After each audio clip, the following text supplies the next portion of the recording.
தமிழக வெற்றிக் கழக தலைவர் விஜயின் பிரச்சாரம் நிறுத்திவைப்பு.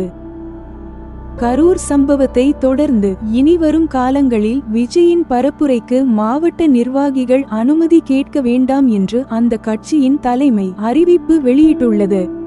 தமிழக வெற்றிக் கழக தலைவர் விஜய் மாவட்டம் வாரியாக மக்கள் சந்திப்பு பிரச்சார பயணத்தை மேற்கொண்டு வருகிறார். அதன்படி கரூரில் கடந்த 27ஆம் தேதி விஜய் மேற்கொண்டிருந்த பிரச்சார கூட்டத்தில் திடீரென கூட்ட நெரிசல் ஏற்பட்டு 41 பேர் பரிதாபமாக உயிரிழந்தனர். மேலும் 110 பேர் பலத்த காயமடைந்தனர். இந்த சம்பவத்தை தொடர்ந்து கரூர் மேற்கு மாவட்ட செயலாளர் மதியழகன் மற்றும் மத்திய மாநகர நிர்வாகி மாசு பொன்ராஜ் ஆகியோர் கைது செய்யப்பட்டுள்ளனர்.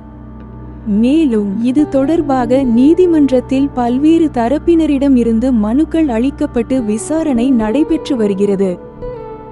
இந்த நிலையில் அடுத்த வாரம் நடைபெறவிருந்த தமிழக வெற்றிக் கழக தலைவர் விஜயின் பிரச்சாரம் நடைபெறாது என அறிவிக்கப்பட்டிருந்தது.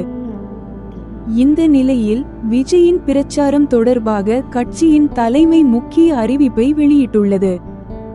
அந்த அறிவிப்பில் தமிழக வெற்றிக் கழக தலைவர் விஜய் மேற்கொள்ளும் பிரச்சார கூட்டங்களுக்கு மாவட்ட நிர்வாகம் மற்றும் மாவட்ட காவல் நிர்வாகத்திடம் அனுமதி கேட்க வேண்டாம் என்று அறிவுறுத்தப்பட்டுள்ளது.